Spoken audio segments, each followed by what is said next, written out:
গাছ কাটাকে কেন্দ্র করে চাঁপাইনবাবগঞ্জে ভারতীয় ও বাংলাদেশিদের মধ্যে সংঘর্ষের ঘটনায় দুই দেশের সীমান্তে মোতায়েন করা হয়েছে অতিরিক্ত বিজিবি সদস্য।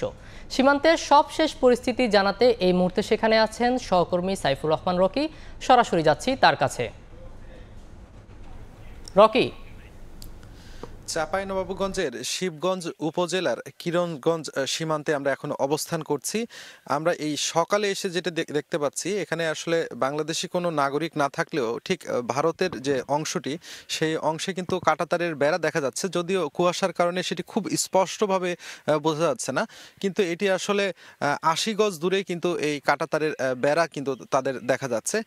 এর পাশেই কিন্তু আসলে কাঁটাতারের বেড়া দেওয়াকে কেন্দ্র করে গত ৬, ৭ এবং ৮ জানুয়ারি বাংলাদেশি নাগরিকরা তাদের বাধা দেয় এবং এই বাধা দেওয়াকে কেন্দ্র করেই কিন্তু মূলত এই উত্তেজনার সূত্রপাত হয়। কিন্তু আপনারা জানেন যে গতকাল কিন্তু ভারতীয় নাগরিকরা তারা বাংলাদেশের যে সীমান্ত রেখা এর ভেতরে কিন্তু অনুপ্রবেশ করে বাংলাদেশের যে আম গাছ রয়েছে, বিশেষ করে এই আম বাগানের বেশ কিছু গাছ তারা কেটেছে। পাশাপাশি ভুট্টা ক্ষেত এবং গমের যে ক্ষেত রয়েছে, সেই গমের ক্ষেতগুলোতেও কিন্তু তারা নষ্ট করেছে, এমনটা আসলে আমাদেরকে দাবি করেছেন স্থানীয় এখানকার নাগরিকরা। পাশাপাশি আপনারা জানেন যে গতকাল কিন্তু ভারতীয় নাগরিকরা এই বাংলাদেশে অনুপ্রবেশ করে এই যখন এই ঘটনাগুলো ঘটায়, তখন বাংলাদেশি নাগরিকদের সাথে তাদের কথা কাটাকাটির এক পর্যায়ে কিন্তু ধাওয়া পাল্টা ধাওয়া, ইটপাটকেল নিক্ষেপ এবং ঘটনা ঘটে। পরবর্তীতে কিন্তু এই পরিস্থিতি শান্ত করার জন্য ভারতীয় সীমান্তরক্ষী বাহিনী বিএসএফ সদস্যরা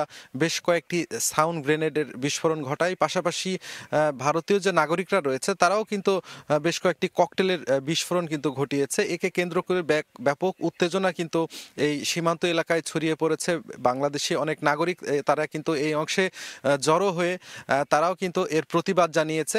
পাশাপাশি তারা যেটি বলছেন যে আসলে ভারতীয় নাগরিক এবং সীমান্তরক্ষী বাহিনী ভারতীয় তারা কিন্তু কয়েক দফা এই ভারতীয় এই বাংলাদেশের যে অভ্যন্তরে এসে তারা বেড়া দেওয়ার জন্য কিন্তু এই ঘটনাগুলো কিন্তু বারবার তারা ঘটাচ্ছে। কাঁটাতারের বেড়া দেওয়াকে কেন্দ্র করেই মূলত এই ঘটনাগুলো ঘটছে বলে তারা এখন পর্যন্ত আমাদের কাছে জানিয়েছেন।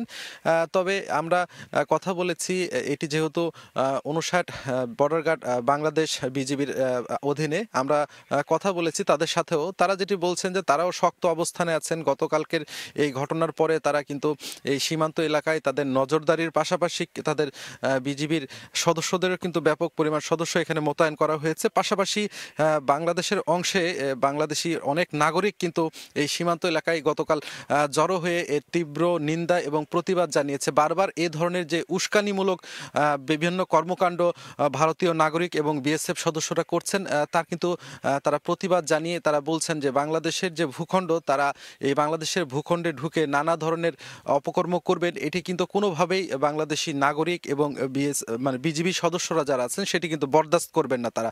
তো এই ছিল আমার কাছে এখন পর্যন্ত সর্বশেষ। সরাসরি যুক্ত ছিলাম চাঁপাইনবাবগঞ্জে।